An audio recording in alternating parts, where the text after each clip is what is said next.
हमारी शक्तियां एक हो जाए। ऋग्वेद, अथर्ववेद, यजुर्वेद, सामवेद। चारों वेदों की शक्तियां मिलाकर अब मैं इंडियन पिक्सल्स करने वाला हूं वर्ल्ड डोमिनेशन। दोस्तों, मेरे वर्ल्ड डोमिनेशन के प्लान में अब आखिरी कड़ी जोड़ने का वक्त आ चुका है। जिस तरह कैप्टन प्लैनेट बना है फायर, विंड, अर्थ और वाटर की शक्तियों से, और सोनपरी बनी है 5 तत्वों के कॉम्बिनेशन से, वोल्डेमॉर्ट बना है 7 हॉर्क्रक्सेस से, दज्जाल 7 सवालों से, कुछ उसी प्रकार आई बिलीव कि हमारे 4 वेद हमारे इंडियन कल्चर का, हमारे भारतीय सभ्यता का 4 फंडामेंटल तत्व हैं। हर वेद देता है हमारे कल्चर को एक खास सुपर पावर। ऋग्वेद देता है ऋ यानी प्रेज, इसमें डिजायर यानी इंद्र की इच्छा शक्ति है, जिससे इंडियन कल्चर को एम्बिशन मिलता है, कुछ बड़ा चाहने की शक्ति। अथर्ववेद के मंत्र जो आए हैं ऋषि अथर्वन से, इनसे एस्टैब्लिश होता है वरुण जी का कॉस्मिक बैलेंस, जो समाज में एक ऑर्डर स्थापित करता है।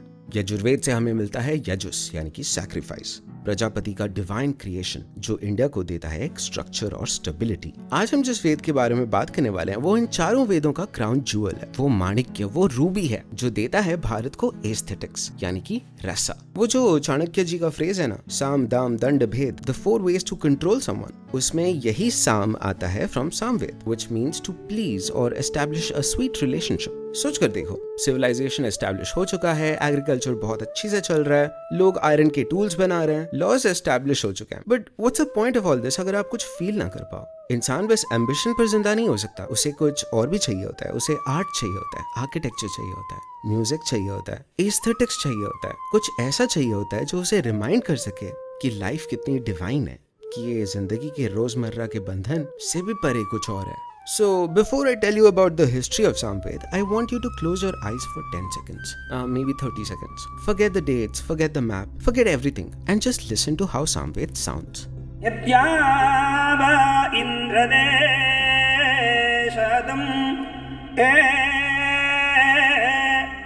शतं भूमिरुत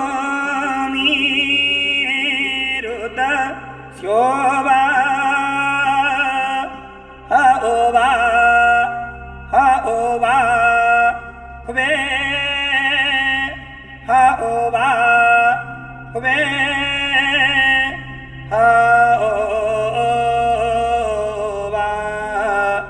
I don't know आपका रिएक्शन अभी क्या है, बट मैंने जब ये पहली बार सुना था ना, I almost found it a alien sound. ये किसी भजन की तरह स्वीट नहीं है, सॉफ्ट नहीं है, it feels little different, almost haunting. जहाँ ऋग्वेद और अथर्ववेद को चैंट किया जाता है, यजुर्वेद को रिसाइट किया जाता है, सामवेद को गाया जाता है। Let me show you what exactly I mean. Let's take Rigveda का मंत्र 6.16.10. This is a mantra dedicated to Agni. इसे ऋग्वेदिक स्टाइल में कुछ ऐसा पढ़ा जाता है। अग्न आजा आहि वेतजे गृणानो हव्यता आतजे निहोता आसत्स्य बर्हिषे। That's a simple, direct, straightforward poetry. But अब ये देखो कि जब ये सामवेद का पहला मंत्र बन जाता है, then how does it transform? ओग्नाई आयाहि भोइदो याई तो याई गृणानोहा व्यदादो याई तो याई नाई हो तासा साई बा ओहो बा ही। Did you see that? It's almost like Samved एक deconstruction है ऋग्वेद का. Look how Agni becomes Ognai, Vitaye becomes Voitoyai, Grunano Havyadataye becomes Grunano Vyadatoyai. This seems like Rigveda के वर्ड्स यहाँ पर खिंचकर टूट रहे हैं. यहाँ शब्दों को डिस्टॉर्ट किया जा रहा है to convert them into musical notes. अब देखते हैं टेक्स्ट मार्किंग्स पर. देखो कैसे ऋग्वेद में 3 नोट्स हैं, उदात्त, अनुदात्त और Swarita, meaning high pitch, low pitch or a combination. But Samved में the 3 pitches evolve to 7 notes, indicated by all these numbers you see here. Samved से एसोसिएटेड नारदीय शिक्षा में ये वर्णित है कि ऋग्वेद के स्वरित स्वर से षड्जा, मध्यमा और पंचमा यानी कि सा, मा और पा आए थे। उदात्त से आए गांधार और निषाद, गा और नी, एंड अनुदात्त से आए ऋषभ और धैवत। And this scale that you're seeing right here, ladies and gentlemen, that is the Samvedic scale, जो माँ से शुरू होता है और पा पे जाके एंड होता है। So from mummy to papa. पहले नजर में ही आपको एक स्ट्रेंज ऑर्डर लग सकता है, but to be honest it isn't that alien. देखो हमारे मॉडर्न म्यूजिकल स्केल में जब हम सा रे गा मा ऐसे जाते हैं, एसेंशियली हम अपना पिच इंक्रीज करते जा रहे हैं। It's kind of like climbing a staircase. But ये staircase limited नहीं है, ये infinite है, ये multiple octaves तक span करता है। So what if आप माँ वाले stair पे खड़े हो and you start walking down? अगर आप माँ से नीचे उतरना start करो and पा पे end करो, that exactly is the Samvedic scale. So जहाँ modern scale में notes चढ़ते हैं, वहीं Samvedic scale में notes उतरते हैं। This in modern terms is also called avarohana. Ethnomusicologist Kurt Sachs इस scale को एक tumbling strain कहता है, एक falling melodic पैटर्न जो हमें कई सारे एंशिएंट कल्चर्स में दिखता है, but will come to that in a second. Samaveda की ट्रेडिशन में हाउएवर स्वरों को सा रे गा मा पा धा नि सा ये नहीं बोला जाता। The highest note denoted by मा इज एक्चुअली कॉल्ड कृष्टा। सिमिलरली गा को कहते हैं प्रथमा, रे को द्वितीया, सा को तृतीया, नी को चतुर्था एंड सो ऑन। 1970 में एक और music researcher Wayne Howard Yale University से एक स्टडी ग्रांट पे इंडिया को आता है और 15 महीने के लिए वो सामवेद के मंत्रों को स्टडी करता है। And after his careful study he encodes all the Samavedic information into the regular western notation. This for example is the notation of the first saman of Samaveda. ओग्नाई आयाहि वोइदो याई तो याई। Every portion of the Sama song that you can sing in one breath is called a parva, and it is indicated here by a slash or a comma. Notice कीजिए how each parva starts with a high note. ओग्नाई And as we go towards the end of the parva, it descends into a lower note. वोइदो याई। Also notice these parts, these gliding curves which indicates a smooth transition across notes. This is also called gamaka, he she which is a very unique feature of Indian music. Here's the difference between Western and Indian music. You can think of Western music like a staircase. So when you sing the scales going up and down, it's kind of like you're stepping up and stepping down. Do, re, mi, fa, sol, la, ti, do.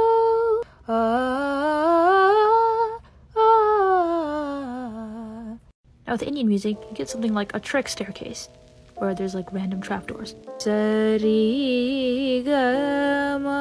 This is a short one. Pa, also flat. Da, ni, sa. Where instead of going in a jagged line, the music flows. Instead of sa ni pa, we sing sa ni pa. 1900s में professor Seshadri Shastri ji ने थियराइज किया था कि सामवेद उच्चारण में उदात्त से जो नोट्स निकले हैं, गांधार और निषाद, वो दोनों कोमल उच्चारित होता है, as in minor notes. Therefore, the actual scale of Samved happens to be Ma, Komal Ga, Re, Sa, Komal Ni, Dha and Pa. Now, अगर हम इस स्केल का मोड शिफ्ट करें, यानी माँ के बजाय इस स्केल को हम सा से स्टार्ट करें, then this bit would detach and get attached here, giving us this scale.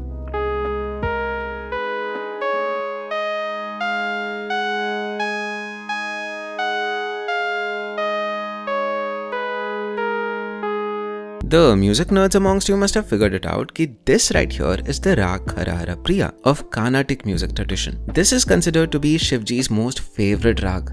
When Ravan was crushed under the Mount Kailasha, he sang this raga Khara Hara Priya, and Shivji was impressed with him and he gave him a blessing. This raga also has a variation in Hindustani music. Do you know what is called? ഖരഹരപ്രിയയ്ക്ക് equivalent ആയിട്ട് വരുന്ന ഹിന്ദുസ്ഥാനി സംഗീതത്തിലെ രാഗമാണ് Kafi. Rag Kafi, that's right. ये एक भक्ति रस प्रधान राग है। इस राग में भजन, प्रार्थना, भक्ति गीत, ठुमरी, होरी, टप्पा जैसे गीत प्रकार गाए जाते हैं। आरोह अवरोह। सा रे ग म प ध नि सा, सा नि ध प म ग रे सा। Let's listen to some compositions in Rag Kafi. एक ट्रेडिशनल होरी का गीत आपके लिए गाती हूँ जो राग काफ़ी में है। तो ये एक होरी की बंदिश है। ओके, तो सुनिए। आज खेलो शाम संग होरी, आज खेलो शाम संग होरी, पिचकारी रंग भरी केसर की, आज खेलो शाम संग होरी। Fun fact, this same scale is also referred to in the Western music as the Dorian mode, which you will find in many popular English music. So Karahara Priya is the name given to this raga in Carnatic music. In Hindustani music it is known as Kafi, and in Western music it is one among the 7 modes known as the Dorian mode. Super popular song Get Lucky by Pharrell Williams is in this mode. I'm up all night to get some, she's up all night to get some, I'm up all night for some fun, she's up all night to get lucky. Let's talk about the music. The chant is in what's called Dorian mode, and minor music has always had this connotation of sadness, of darkness. Plus, the notes descend, getting deeper as the phrase progresses. Musical lines that descend are sad, whereas music that ascends, that rises, is much happier. So, according to musicians, ये जो राग आपने सुना, no matter what name you call it, this brings about a feeling of calmness, of karuna, of viraha, a strange mix of sadness but also mixed with optimism and hope. एक और चीज आपने notice किया होगा कि बहुत सारे सामवेद के गानों में कुछ अजीब से वर्ड्स यूज होते हैं, लाइक औ होवा, वो ई, हो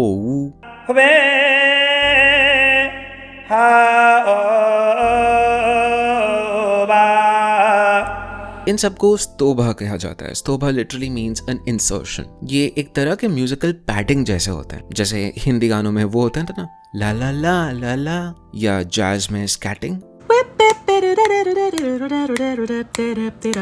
स्तोभास यूज होते थे मंत्रों को अच्छी तरीके से फिट करने के लिए in the music. But that raises a question कि मंत्रों को आखिर गानों में फिट क्यों करना पड़ रहा है. रिसर्चर फ्रिट्ज स्टाल्स ये प्रपोज करते हैं कि सामवेद का जो म्यूजिक है ना, वो ऋग्वेद के मंत्रों से भी पुराना हो सकता है, which means that the melody might have come before the words. The evidence he provides to this is that Rigveda के जो पुराने मंत्र हैं वो बहुत organically fit हो जाते हैं कुछ सामवेद के गानों में, but the new ones उनमें excessively स्तोभास यूज करना होता है. सैक्स कहते हैं कि दिस डाउनवर्ड टम्बलिंग स्ट्रेन, जैसा हमने सामवेद के स्केल में देखा था, this could actually predate language itself, which is why this is found across so many cultures of the world. For example, take the Norse Galdr. These were songs dedicated to Nordic gods like Odin and Freya. Fun fact, these are the gods after which Wednesday and Friday are named. And some scholars even believe that Odin was the Norse equivalent of Varuna. It was said that the way Odin spoke is what we call poetry now. The poetry in the Viking Age, they actually have 101 different meters, and one of them is the Galdr. That is only repetitive. You repeat the beginning phrase like a mantra to gain more powers. You want to become invincible.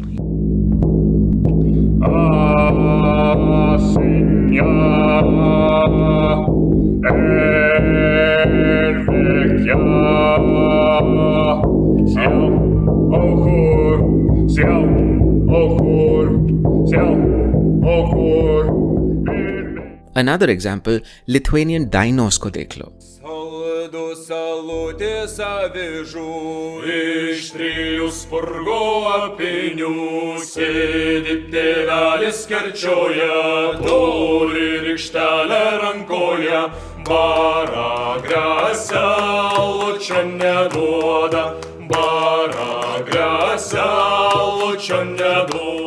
Which were once used to do magic, but after the Christianization of Lithuania, they are just limited to beer drinking games. Take the Irish faun.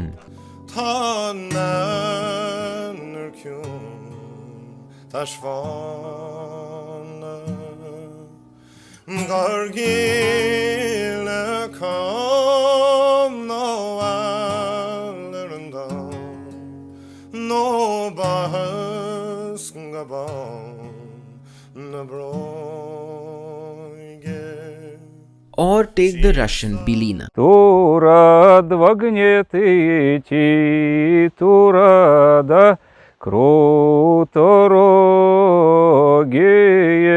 а навстречу इन सारे cultures में music को एक magical दर्जा मिला था. For example, Norse गाल्दर जो आपने सुना, लोग मानते थे कि इनको यूज करके वुंड्स को हील किया जा सकता था, या हमारे अथर्ववेद के मंत्रों की तरह किसी को कर्स किया जा सकता था. आयरलैंड में जो फिली पोएट्स होते थे, ये इतने पावरफुल होते थे कि वो अपने गानों के शक्तियों से किसी राजा के चेहरे पे ब्लिस्टर्स भी ला सकते थे. No points for guessing, all these cultures are Indo European cultures. So it could be that this musical descending form of singing could all have come from a common Roman origin. They are all performed in secret and they are usually passed on only from the father to the son. Roman culture में there was something called Carmen. ये शब्द का मतलब both song भी होता है और एक मैजिकल स्पेल भी होता है, और यहीं से आता है इंग्लिश का word charm. And then Samavedic tradition में भी साउंड को एक डिवाइन इंपॉर्टेंस दिया गया. शायद इसीलिए हिंदुइज्म का सबसे डिवाइन साउंड ओम, ये भी सामवेद के ट्रेडिशन से निकला है. ओम सिंबलाइज करता है द फिलोसफी ऑफ द नाड ब्राह्मण, अकॉर्डिंग टू व्हिच पूरा ब्रह्मांड एक ध्वनि है, एक फ्रीक्वेंसी है, व्हिच इज सिंबलाइज्ड बाय ओम. सामवेद से लिंक्ड है एक उपनिषद कॉल्ड द छांदोग्य उपनिषद. इसमें हमें एक एब्स्ट्रैक्ट सीक्वेंस मिलता है. हर चीज का एक एसेंस होता है और उस एसेंस का भी एक एसेंस हो सकता है. एसेंसेप्शन इफ यू मे.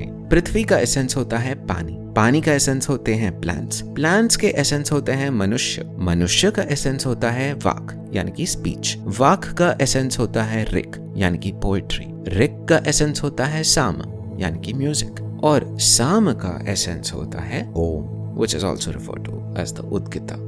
अब आते हैं सामवेद के एक्चुअल स्ट्रक्चर पर. सामवेद को दो बड़े पार्ट्स में डिवाइड किया जाता है. One is called the Archika and the second is called the गाना. अर्चिका है सामवेद का लिरिक्स सेक्शन. यहाँ पे 95% से ज्यादा जो मंत्र हैं वो डायरेक्टली ऋग्वेद से ही अडॉप्ट किए गए. अर्चिका को फर्दर पूर्वार्चिका और उत्तरार्चिका में डिवाइड किया जाता है. पूर्वार्चिका में हमें अग्नि, इंद्र और सोम के लिए मंत्र मिलते हैं, along with a compendium for forest mantras जो बस जंगलों में गाए जाने चाहिए. उत्तरार्चिका में 1200 से ज्यादा मंत्र हैं जो कि अरेंज्ड है not by any deity specific but instead कि वो सोम यज्ञ में कौन से स्टेप में परफॉर्म करे जाने चाहिए. Uttararchika is said to have been composed later after the Purvarchika. The MVP, the USP of Samaveda, however, जो सामवेदिक ट्रेडिशन को सबसे यूनिक बनाता है, is the second portion, the gana section. Gana section में अर्चिका के लिरिक्स का म्यूजिकल नोटेशन मेंशन्ड है. जो रहस्य गाना है ना, इसे सीक्रेटिवली परफॉर्म किया जाता है, silently. Let's listen to a small clip of how the Uha Rahasya Gana actually sounds like.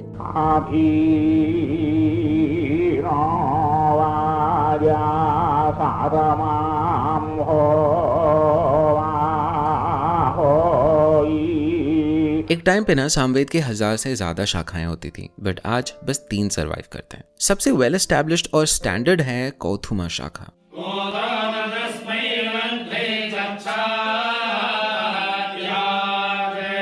Then there's the Rananiya Shakha.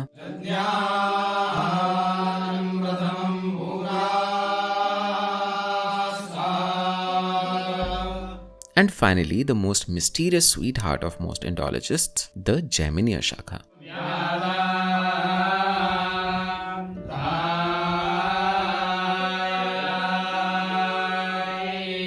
जहाँ राननिया और कौथुमा में नंबर्स को यूज किया जाता है फॉर म्यूजिकल नोटेशन, जेमिनिया में लेटर्स को यूज किया जाता है. ऑल्सो नोटिस कि Samaveda was an oral tradition, so ये म्यूजिकल राइटिंग और ये सब तो लेटर डे इनोवेशंस थे. So how did they actually transfer all this knowledge?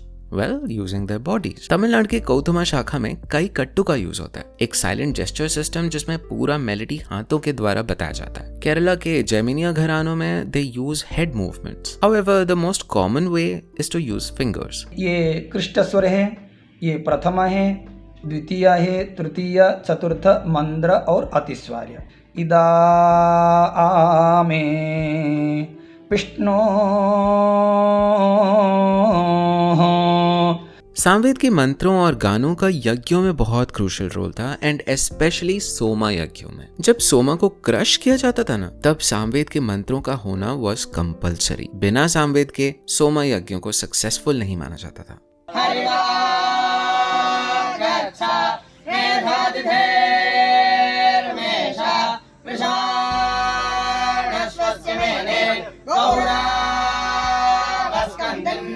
अच्छा, अब तक हमने कवर कर लिया है सामवेद के टेक्निकल और स्पिरिचुअल एस्पेक्ट्स को, but I think you will agree कि the most interesting part of this Veda series has been to explore the anthropological aspects of the Vedas, जो हमें इंडिया के रियल हिस्ट्री पर एक इंसाइट देते हैं. देखो दोस्तों, हर वेद को ना हम किसी एक डेटी या आर्केटाइप के साथ एसोसिएट कर सकते हैं. Rigveda would definitely be Lord Indra, Atharvaveda would be Varun, Yajurved Prajapati, but Samved definitely has to be Shri Krishna. Consider करो कि भगवद गीता में श्री कृष्ण खुद कहते हैं, वेदानाम सामवेदो अस्मि. वेदानाम सामवेदोस्मि, देवानाम अस्मि वासवः, इंद्रियाणाम मनश्चास्मि, भूतानाम अस्मि चेतना, मैं वेदों में सामवेद हूँ, देवों में इंद्र हूँ, इंद्रियों में मन हूँ और प्राणियों में चेतना हूँ। पहले ग्लांस पर मुझे ये डिस्क्रिप्शन बस पोएटिक लगा, but then we come across this section in Chandogya Upanishad where we find the mention of Devaki पुत्र कृष्णा, जिनको एक स्टूडेंट की तरह बताया गया है, who's learning about topics like अहिंसा and अच्युता। ये बाद में विष्णु के एपिथेट्स बन जाते हैं द सहस्रनामा। सो क्या कृष्ण एक्चुअली एक हिस्टोरिकल कैरेक्टर थे, और अगर हाँ तो उनका सामवेद के साथ क्या कनेक्शन था? देखो दोस्तों, हमारे पिछले यजुर्वेद वाले वीडियो में हमने देखा कि कैसे कुरुक्षेत्र कोलैप्स हुआ था after the attack of the Salva people. Salvas, as you know, were a non Vedic tribe from Sindh and Baluchistan के बॉर्डरलैंड्स। कोलैप्स के बाद कुरुज धीरे धीरे करके ईस्ट की तरफ मूव करते गए। सबसे पहले पावर शिफ्टेड टू पांचाल, आज का रोहिलखंड, वेस्टर्न यूपी वाला रीजन। देखो, पांचाल जो है ना, वो कुरुक्षेत्र का साइड किक था। यहाँ के लोग 5 लोगों के ग्रुप्स में बने थे। सो जो पांचाल था वो एक मेल्टिंग पॉट टाइप का एक डाइवर्स रीजन था। इसी केओटिक वर्ल्ड में छांदोग्य उपनिषद में यहाँ पे हम पाते हैं 3 लोगों के बीच एक डिस्कशन होता हुआ। शिलका शलवत्य, एक सलवा ब्राह्मण, चैकितायन दलभ्य, एक पांचाल ब्राह्मण, और उनके बीच रेफरी प्रवाहना जयवली, पांचाल नरेश, रूलर ऑफ पांचाल। डिस्कशन होता है कि उद्गित या साम का आधार क्या है। दलभ्य जी जवाब देते हैं कि साम का आधार स्वर्ग है, बट शिलका सलवा जी आर्ग्यू करते हैं कि नहीं, फाइनल आधार पृथ्वी है। But then Jaivali ji acting as a referee दोनों को रिजेक्ट करते हुए कहते हैं कि एक्चुअली आधार स्वर्ग नहीं, पृथ्वी नहीं, आकाश है, द इन्फिनिट स्पेस, वो ग्राउंड जिसका कोई ग्राउंड नहीं है। सोशियोलॉजिकली एक इंटरेस्टिंग एपिसोड है, बिकॉज जयवली जी जो है ना, वो एक क्षत्रिय राजा है और वो यहाँ पे 2 ब्राह्मण विद्वानों को फिलोसॉफिकली डिबेट में हरा रहे हैं। ये छांदोग्य उपनिषद के कॉन्टेक्स्ट में काफी नॉर्मल चीज है। सो यू सी कि यहाँ पे हायरार्कीज काइंड ऑफ टूट रहे हैं, नए आइडियाज पनप रहे हैं समाज में। Let's come back to the Salvas. कुछ सलवा लोग पांचाल में मिक्स हुए, as you saw in the case of Shilaka Shalavatya, लेकिन जो मेजॉरिटी सलवास थे वो पांचाल से साउथ वेस्ट की तरफ जाते हैं मथुरा रीजन में, जहां according to Jaiminiya Brahmana they mixed with the remaining Kuru clans and they combine made the Surasena janapada. Mathura में ही हमें मिलते हैं यदु ट्राइब और उनके पैस्टोरल क्लैंस, वृष्णि और सतवता क्लैंस। ये यादव लीनियज के लोग थे और महाभारत में तो इन ट्राइब्स को व्रत्य भी कहा गया है, मतलब वो कुरु ऑर्थोडॉक्सी सिस्टम से बाहर रहते थे। ये लोग ना प्योरली वैदिक थे ना purely non Vedic, somewhere in between. Taittiriya Samhita में we find the mention of a festival called Pancharatra. Pancharatra literally means 5 nights. ये इमर्ज किया था almost like a heterodox movement like Jainism और बुद्धिज्म, जहाँ पे फोकस यज्ञ से कम और इंटरनल भक्ति पर ज्यादा था। नारायण की पूजा होती थी, और ये नारायण है कौन? वृष्णि लोग कुरुस की तरह वैदिक गॉड्स को नहीं पूजते थे, instead they worship their ancestors. इनके 5 पुरखे थे अक्रॉस 3 जनरेशंस जिनको ये लोग बहुत मानते थे। द एल्डेस्ट वाज संकर्षण, जो बाद में कहलाए बलराम। इनको डिपिक्ट किया जाता था with a plough in his hand. इनको नागों के साथ जोड़ा जाता था एंड ये इवेंचुअली बन गए एक काइंड ऑफ देवता ऑफ लैंड एंड फार्मर्स। दूसरे थे वासुदेव कृष्ण, संकर्षण जी के छोटे भाई। इनके हाथ में एक चक्र था और एक शंख भी था, which means that he was a warrior and a philosopher both। तीसरे थे प्रद्युम्न, कृष्ण और रुक्मिणी जी के बेटे। चौथे थे सांबा, कृष्ण और जाम्बवंती जी के बेटे। और 5वें थे अनिरुद्ध, प्रद्युम्न के बेटे, सो वासुदेव जी के पोते। Scholars RN. दांडेकर आर्ग्यू करते हैं कि ये जो 5 थे ये एक्चुअली में रियल क्लैन लीडर्स थे, मथुरा रीजन के actual historical rulers, just like Chhatrapati Shivaji Maharaj. उनको धीरे धीरे डेइफिकेशन मिला, ज्यादा पूजा मिला, और इवेंचुअली ये 5 फिगर्स असिमिलेट हो गए into one archetype called Narayan. This was a kind of a folk worship. ये चैलेंज कर रहा था डायरेक्टली वैदिक सिस्टम को।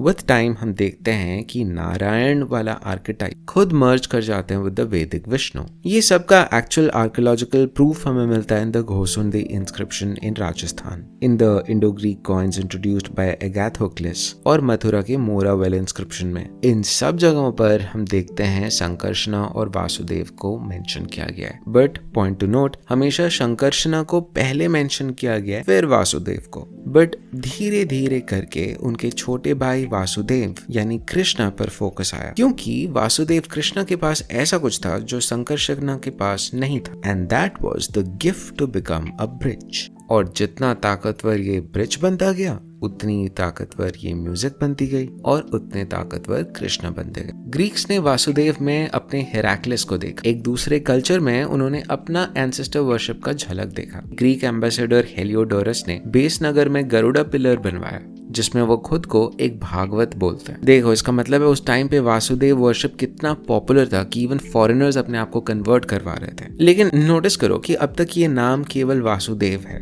अभी तक कोई वृंदावन नहीं आया, कोई राधा रानी नहीं आई, कोई मोर का पंख नहीं आया, कोई मक्खन चोरी नहीं हुई। That is when ladies and gentleman enter the Abhiraj. 1st से 4th सेंचुरी एडी में कंपोज हुआ था हरिवंशा, जो कि महाभारत का एक अपेंडिक्स टाइप का था। इसमें फॉर द फर्स्ट टाइम हमें मेंशन मिलता है of Gopal Krishna, the cow herd god. Vrindavan, Nand और यशोदा, गोपियां, गोवर्धन, कालिया नाग, ये सब यहीं से आए। और ये गोपाल वर्शिपर्स कौन थे? अभीर करके एक पैस्टोरल नोमैडिक कम्युनिटी थी और उनका मेन गॉड थे Gopal, literally meaning protector of cows. इनको explicitly as a dark god बताया गया, फ्लूट बजाने वाला बताया गया। शायद ये एक रियल मेमोरी हो सकती है of some charismatic cow herd leader जिन्होंने उनके कम्युनिटी को यूनिफाई किया हो। We see a similar phenomenon even in the Tamil lands, जहां पर there is a deity called Mayon जो कि ग्रासलैंड्स के रूलर थे। वो भी डार्क थे, कैरिस्मेटिक थे एंड हाँ, वो एक पीकॉक फेदर भी पहनते थे। वासुदेव कृष्ण के पास था कॉस्मिक फिलॉसफी, घोर अंगिरासा जी का वॉरियर ड्यूटी, छेदी रीजन का नारायण भक्ति, और गोपाल के पास था pastoral romance, flute, dark skin, non Vedic vitality and a kind of erotic beauty. And ये दोनों जब मर्ज हुए, यहाँ से मिले हमें हमारे श्री कृष्ण, जो एक ग्वाले भी थे और एक वॉरियर भी थे, एक लवर भी थे और एक गॉड भी थे। तमिलनाडु में 6th से 9th सेंचुरी में अलवर पोएट सेंट्स काफी एक्टिव थे। आंडाल, नम्मलवर, इन्होंने तमिल पोएटिक स्पेस में एक विरह पीड़ित महिला की प्रेम को एक्सप्रेस किया और ये सब धीरे धीरे कृष्णा डिवोशन में भी इन्फ्यूज हो गया। ये जो एरोटिक कृष्णा भक्ति है ना, जो हम बंगाल या वृंदावन में देखते हैं, वो एक्चुअली तमिल अलवर ट्रेडिशन से ही नॉर्थ में आया है। तो कृष्णा आखिर थे कौन? ऋग्वेद में Krishna literally meant the dark ones, वो लोग जिन्हें इंद्र ने हरा दिया था, जो वैदिक सिस्टम के बाहर रह रहे थे। छांदोग्य उपनिषद में कृष्णा एक स्टूडेंट है, वैदिक सिस्टम के एज पर हैं और वो हेटेरोडॉक्स टीचिंग सीख रहे हैं इन अ पोस्ट कोलैप्स वर्ल्ड। हरिवंशा में वो एक ग्वाले हैं, पैस्टोरल नॉन आर्यन वर्ल्ड की वाइटैलिटी को रिप्रेजेंट कर रहे हैं।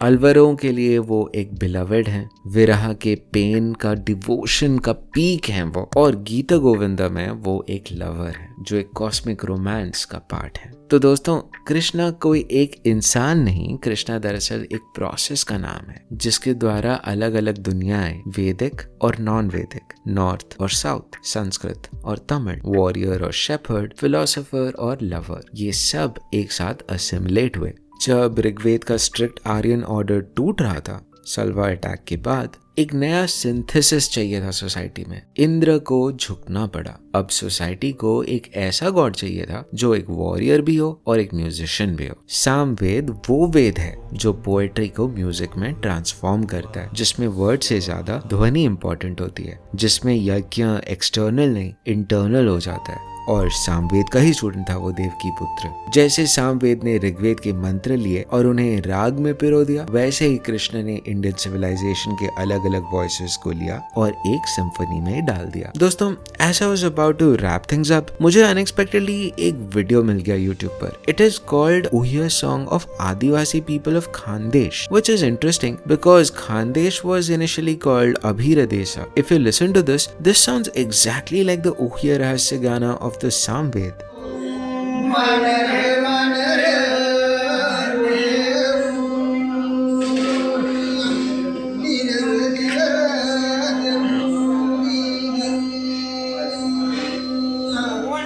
Could this be just a coincidence or a proof that some part of the Samved could actually have come from the traditions of the Bhils, Gonds, Munda people, जो भारत की जमीन से आर्यों से पहले इनहैबिट करते थे? क्या पता इस एंशिएंट सॉन्ग का रूट और भी पुराना हो। दोस्तों, इस कड़ी को हमने शुरू किया था इंद्र जी के साथ। आज इस आखिरी एपिसोड में हम अंत कर रहे हैं कृष्ण के साथ। क्या होता अगर इंद्र कृष्णा से आके आज बात कर सकते? Would he be proud of the India Krishna built? या उनके कुछ cynical thoughts होते? And what would his advice be for modern day 21st century India? इसी thought को लेकर I wrote an experimental Upanishadic style dialogue book between Indra and Krishna. This is called Indra Gita and you can download a digital copy of this book with the link in the description box below. So दोस्तों, That was me, Ashish. Thank you so much for watching this video. मैं आपसे मिलूंगा हमारे अगले video में एक नए सिरहाने से ओवरथिंकिंग करने के लिए. तो चलिए, see you then. Bye bye.